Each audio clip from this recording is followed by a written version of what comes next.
Hello, everyone. Welcome to Art of the Week with Katya, episode 8. You're joining me today in Campo Santissimi Giovanni e Paolo, one of the biggest campi in Venice, and I am seated right in front of a Vera da Pozzo. So what these are Venetian wellheads that were created throughout the centuries and were very, very important, not only to the history of Venice and to the art history of Venice, but also to how this island works. Interestingly, Venice is an island that is considered, it is on water, but without water. And this was the technology that was created in the early Middle Ages that was used in order to create said water that the community would be able to drink, that was not the salt water from the lagoon, which many know is incredibly, incredibly dangerous to drink or even to swim in nowadays.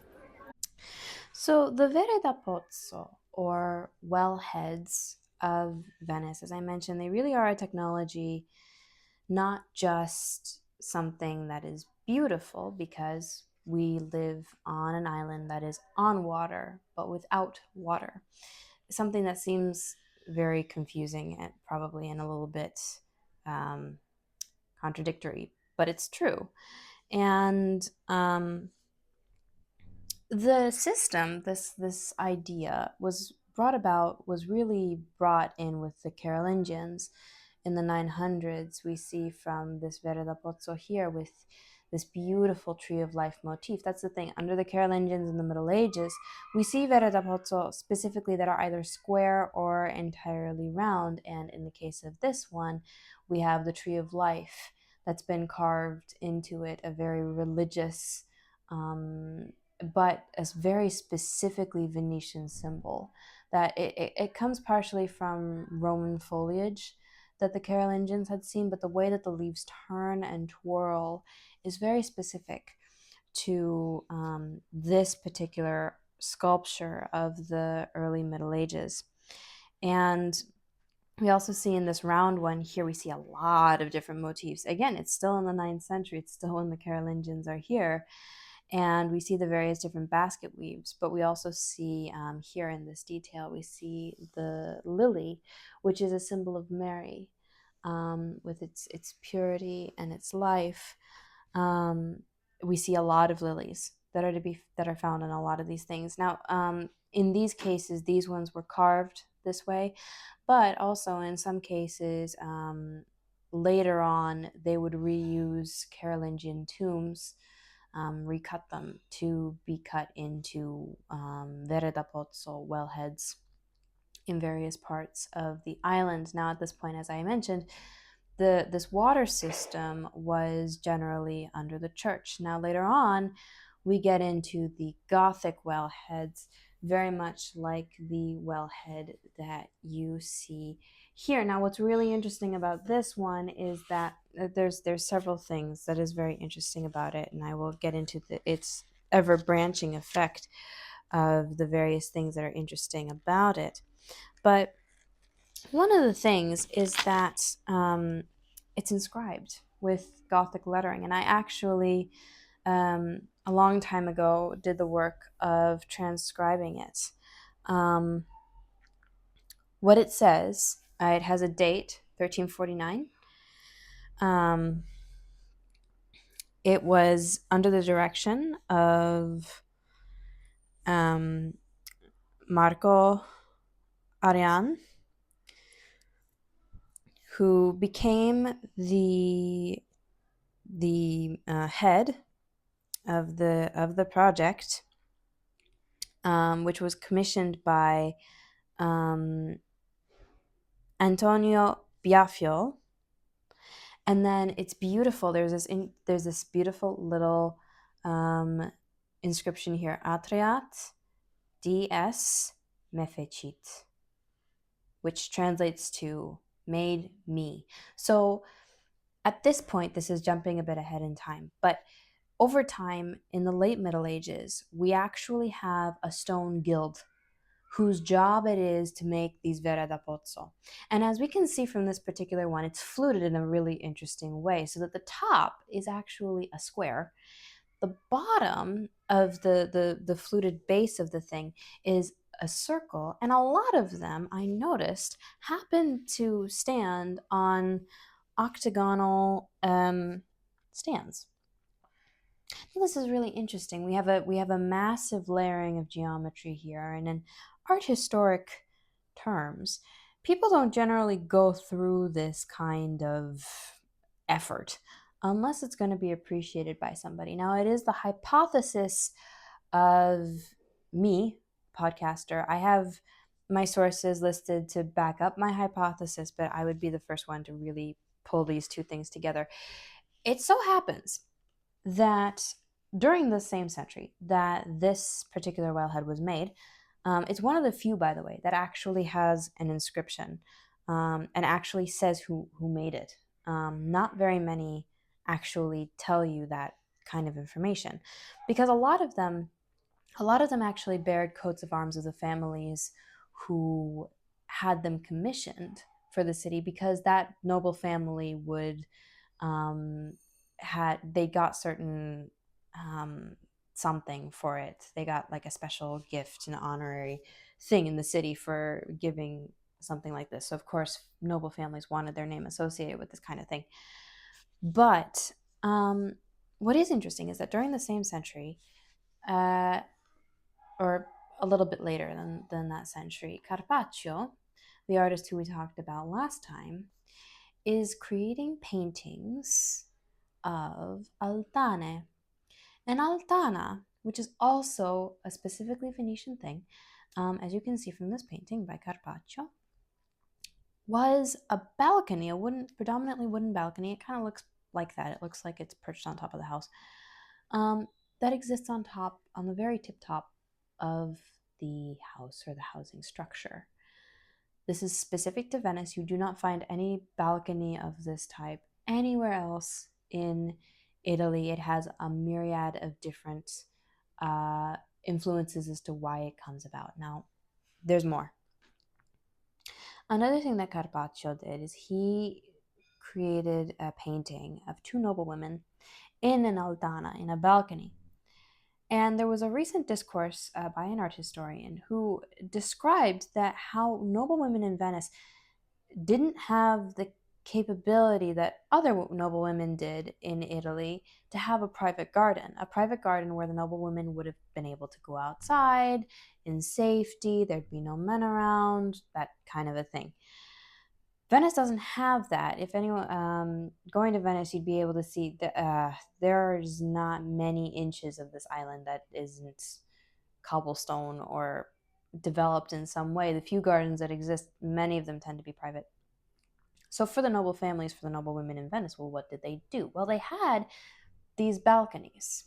And from the view of these balconies, we can actually appreciate this geometric wonder that is happening on the Vera da Pozzo. Now, I have a couple of reasons why this might be the case. One, we do know that often it is described that women were to take water from these communal wells and dispense of them to various houses.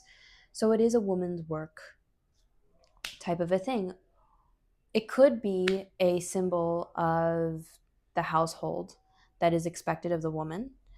It could also be an added fixture, an added fountain to her garden on the rooftop, as it were, as an altana. This, again, is completely my hypothesis based on sources that I've read about altane and noble women, and based on the fact that I've seen this geometry and I've noted that it's unusual, and it's not easy. And so this would have been very interesting. Now, the other thing that I want to show you here in this diagram is how it works exactly. So they say that it came from the sand in Lido, which is one of the islands of the lagoon. That water, when it was processed through that sand specifically, came out sweet, as they said. And so the way that it works, if you look at any Vera da Pozzo, there's usually a square around it of these grates. The rainwater goes into the grates. As you see from the arrow, it goes down into a cavern underneath that is filled with the sand. It goes through and then it comes up again through the well as sweet and now purified water reusing rainwater. It's a really brilliant system. And what's fascinating about it is that even in the Victorian era, when this water system was replaced by a pipe system, oftentimes pipes happen to be placed where Vera da Pozzo are still. And a lot of these Vera da Pozzo still exist. None of them are still operational at all. We do not get our water that way. But it really is a very fascinating thing. And it evolved over time, as we can see from this Renaissance Vera da Pozzo in San Marco. There used to be Vera da Pozzo in San Marco. They've been removed a long time ago. They were filthy. But they were made of copper, which is unusual. Most of the other ones were made of stone. Later, we have ones like this, which, as you can see, has many sides. And as you can see a little bit from its various imagery, it's the marble has a certain plasticity that really speaks of a later era. So this probably would have been done by the Baroque era at the earliest. Most likely would have been done during the Baroque Rococo era somewhere in there, during the 1600s, 1700s at some point in there. So then we also then have this very interesting Victorian obsession. It was part of as part of aestheticism and this idea of returning to the Gothic, I suppose, of particularly Venetian Vera da Pozzo, these wells. A lot of English noble people were buying these and shipping them to various castles that they had bought in Eastern Europe in order to kind of complete the mood, I guess. They were also heavily bought and shipped to the United States.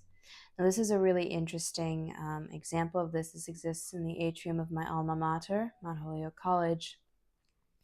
This is a real, genuine Vera da Pozzo that was shipped from Murano with the glass sculpture in it. It very much alludes to Venetian art, both past and present, because the glass manufacturing here has been in tradition since the Byzantines were here. They established their first glass fornice ovens in the Byzantine era in order to make their mosaics.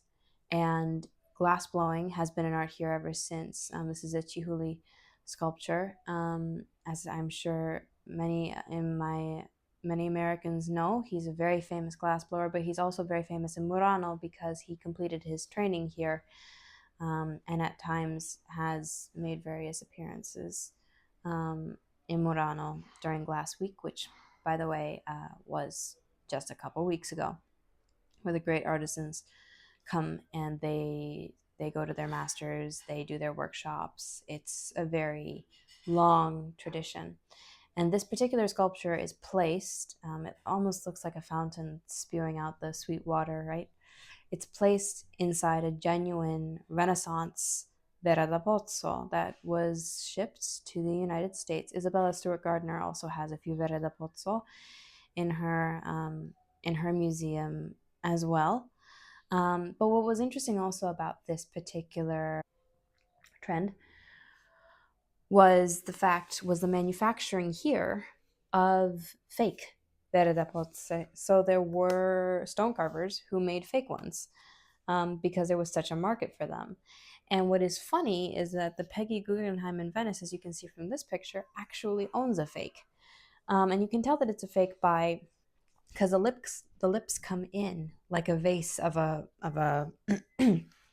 of a potted plant, which is not correct. From all the other Vera da Pozzo that you've seen, the lips don't ever do that. They're just straight up. They don't come in like that. For some reason, some Vera da Pozzo fake Vera da Pozzo maker made it in that shape, and for some reason a lot of the fakes were made in that shape, and you can tell that this is also a fake one, also because, as they would say, the symbology doesn't make any sense. All of the symbology on the old ones, as I showed you, they have very much a place and a time and an existence for being there that is very symbolic, and heavily historical to Venice.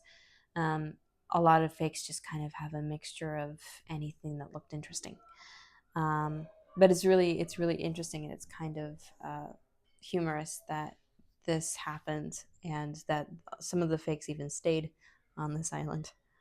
So as we've seen, this is a truly partially artistic, but of course very also industrial, very technical thing that's been created that has so much importance, such meaning to this city, because not only was it a port, was it a bringer of fresh water, drinkable water, water that was used by the community and therefore certain community practices, but it also became very much a symbol of a lot of things.